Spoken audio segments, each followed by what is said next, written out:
večer. Lepo, da smo prišli, da skupaj prebiramo Božjo besedo, besedo Boga, živega Boga, jutri je nedelja Svetega pisma, ki nas vsako leto opozarja, mogoče tudi spominja, koliko je v meni navzoča Božja beseda. Sveti Hieronim je zapisal, da če je kakšna stvar, ki drži v tem življenju človeka po konci in mu daje moč, da v stiskah in viharjih tega sveta ostane miren, potem je to v prvi vrsti branje in premišljevanje Svetega pisma. Mi se bomo tudi danes posvetili branju in premišljevanju Svetega pisma. Prebirali bomo iz pisma Rimljanom, najdaljše Pavlovo pismo, katerega tudi najpomembnejšega.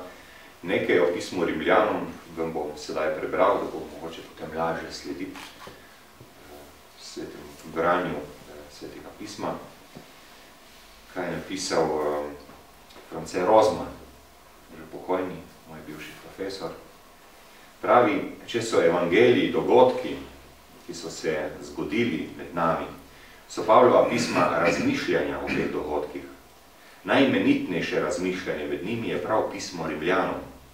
Velja za povzetek Pavlovega bogoslovnega razmišljanja in za največji sad njegovega duha. V njem razmišlja o samem bistvu vere, kako priti do Boga, kako imeti Boga, čemur pravi Pavel opravičenje. O tem govorijo vse religije sveta, vendar je krščansko pojmovanje najbolj zanesljivo.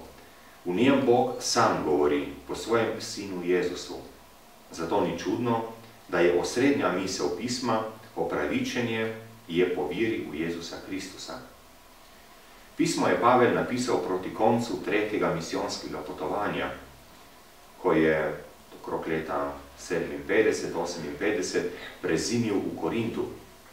Tedaj je sklenil obiskati tudi Rim. Ko je vse od Jeruzalema tja do Ilirika v velikem krogu oznanjal Kristusov evangelij in spoznal, da v teh krajih nima več kaj dela, si je zaželel priti v Rim in od tam naprej v Španijo. K temu ga je priganjala tudi zavest, da je apostol mest. Zato je hotel tudi prvemu mestu v cesarstvu oznanjati Kristusovo blagovest. In ker je šel glas o rimskih kristijanih po vsem svetu, jim je s poglobljeno razpravo hotel poglobiti vero. Vnaprej jim je poslal pismo, da si je tako utrl pot do njih. Krščanske skupnosti v Rimu osebno ni poznal. Zato ne preseneča, če je celo 16. poglavje seznam imen kristijanov v Rimu, ki jih pozdravlja in tako vzpostavlja stik z njimi. Arheologi so našli vsa ta imena na krščanskih grobovih v katakombah, kar spričuje, da so ljudje s takimi imeni res živeli v Rimu. Že uvod je vsebinsko zelo bogat, se vsebuje vse temeljne resnice o Jezusovi osebi in njegovem odrešenju. Nato Pavel razpravlja o potrebi opravičenja za vse ljudi, saj so vsi grešili in so brez Božje slave. Niso grešniki samo pogani, ki niso imeli razodetja in so poznali Boga samo iz narave, ampak tudi Judje, ki so poznali razodetje, imeli so obrezo, obljube in vedeli so za Božjo voljo in postave. Mislili so, da jih more postava oprostiti grehov in podeliti notranje posvečenje in zveličanje. Postava jih je samo usmirjala k Bogu, ni jim pa mogla zagotoviti življenja v Bogu. To jim daje samo Jezusovo odrešenje.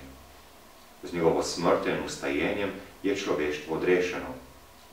Zato je postalo Jezusovo odrešenje vsem ljudem vir opravičenja in zveličanja. To odrešenje si pridobimo z vero v Jezusa. Pavel zato v 3 lokih oznanja prostost, ki je nastopila z Jezusovim odrešenjem. Prostost od greha, kar je opravičenje, prostost od smrti, kar je življenje v Kristusu, in prostost od postave, kar je življenje po postavi duha. To je dogmatični del pisma, ki ga osvetli še z vlogo Izraela v odrešenski zgodovini, v poglavjih od 9 do 11.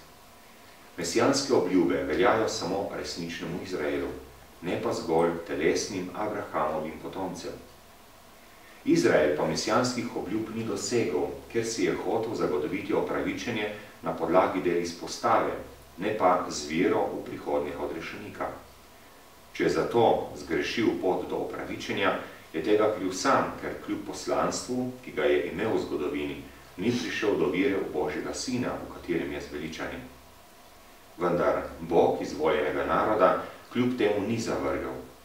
Zaradi njegove zaslepljenosti je poklical pogane k zveličanju in po vstopu teh v cerkev se bo rešil tudi Izrael.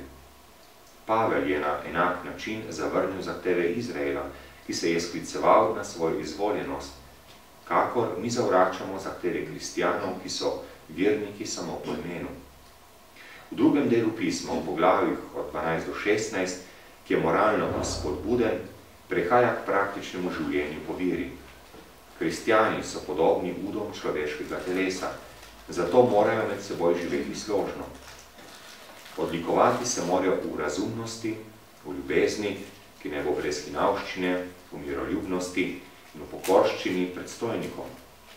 Slabotne v veri naj sprejmijo medse, ne da bi presojali njihovo prepričanje, do mahljivih ne bodo obzirni. Sodbo naj prepuščajo Bogu, ker bo vsak izmed nas dajal Bogu račun o sebi. Pismo razodeva tako značilno Pavlovo govorjenje in mišljenje, da mu nikoli ni nihče odrekel pristnosti. Ker je neizčrpna zakladnica verskih in moralnih resnic, je ostalo vse do danes najbolj upoštevan svetopisemski vir pri dokazovanju in utemeljevanju razodetih resnic. Predno začnemo z branjem Pavlovega pisma Rimljanom, bom zmolil še na molitev jezuita, kardinala tudi Karla Marija Martinja, molitev pred branjem Svetega pisma. Potem, ko bom pa zmolil to molitev, vsakega od vas povabim, da pride in bomo brali po 2 poglavji skupaj. V imenu Očeta in Sina in Svetega Duha. Amen. Slavimo te in se ti zahvaljujemo, veličastni Gospod Jezus Kristus, ker si navzoč med nami in v nas. V nas slaviš Očeta z glasom Duha, ki si nam ga dal. Gospod, naj se ta glas Duha vzdigne v nas, ko bomo prisluhnili besedam Svetega pisma, kot je primerno in se spodobi, ustrezno vsebini besedila in skladno s tem, kar se nam razodeva. Pripravi nas, da bomo mogli spoznati, kako lahko odgovorimo na nauk in zgled, ki bo postavljen pred nas. Saj si ti, Bog, ki živi